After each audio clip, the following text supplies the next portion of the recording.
پشت پرده محرومیت ایرانیان از حج امسال.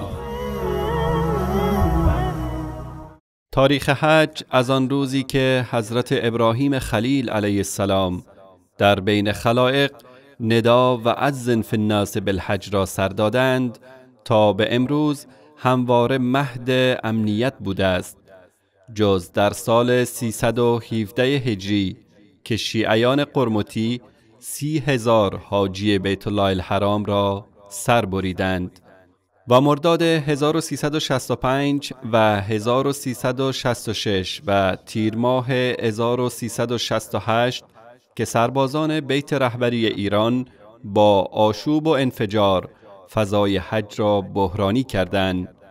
و مهر ماه سال 1394 که سربازان به اصطلاح گمنام امام زمان به دستور رهبر ایران و فرماندهی سفیر او در لبنان صدها مؤمن من جمله 460 حاجی ایرانی را در منا به شهادت رساندند. امسال 1395 هجری شمسی مهمانان خانه الله یکتا از 4 سوی گیتی برای حج خانه الله جمع شدند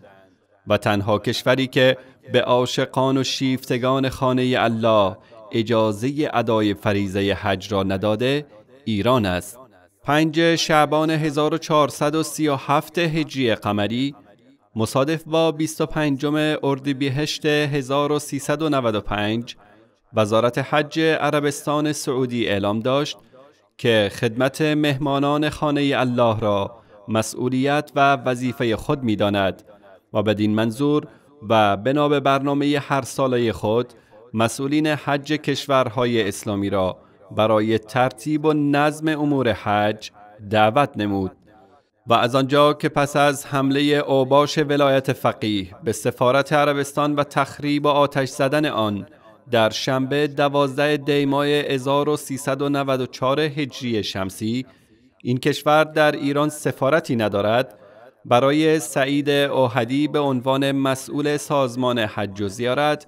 و هیئت همراه وی از سوی نمایندگی عربستان سعودی در دبی ویزا صادر گردید و آنها در 28 فروردین 1395 وارد عربستان سعودی شدند.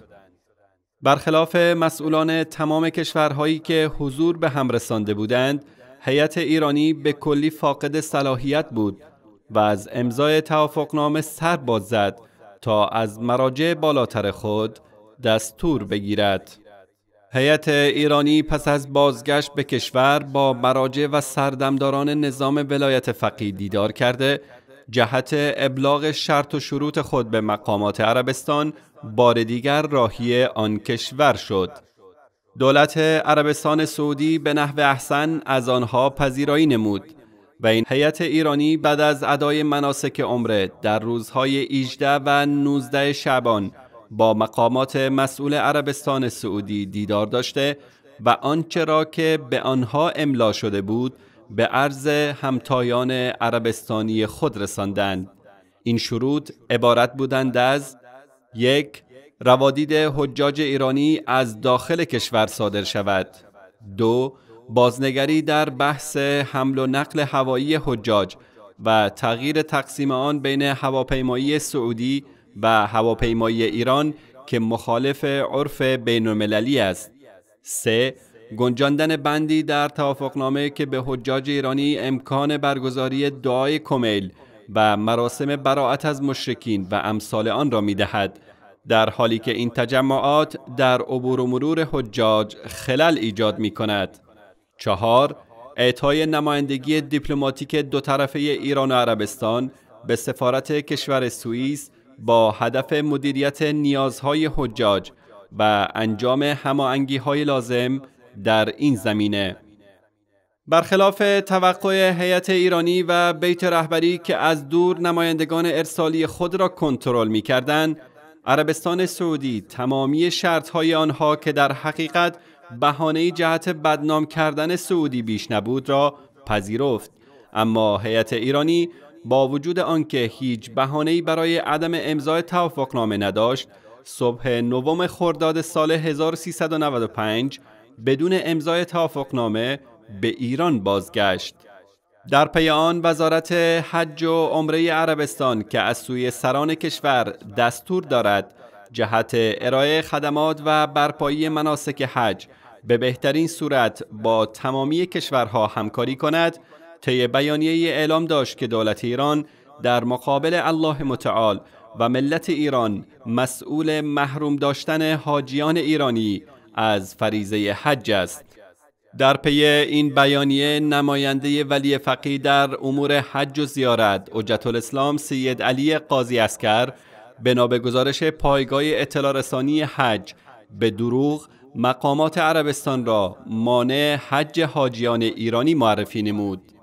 و از آنجا که وزارت خارجه عربستان سعودی به خوبی درک می کند مردم مسلمان ایران توسط نظام ددمنشانه ولایت فقیه به گروگان گرفته شدند و زیر فشار حکومت پلیسی به سر میبرند، به سفارت‌های خود در جهان دستور داد تا برای ایرانیان مقیم خارج کشور که قصد ادای فریضه حج دارند ویزا صادر نمایند. در پی این خویشتن‌داری و همدردی عربستان سعودی با ملت ایران، مقامات ایرانی به شدت برآشفتند و رئیس سازمان حج و زیارت سعید اوحدی در گفتگو با ایسنا به دروغ گفت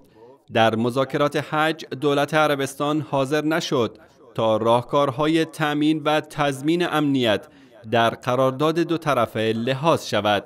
و با ترساندن ایرانیان از تکرار فاجعه های خونینی که در تمامی آنها انگشت اتهام همیشه به سوی رهبریت ایران نشانه رفته است، از آنها خواست تا در حج امسال مشارکت ننموده و به وعده های عربستان توجه نکنند،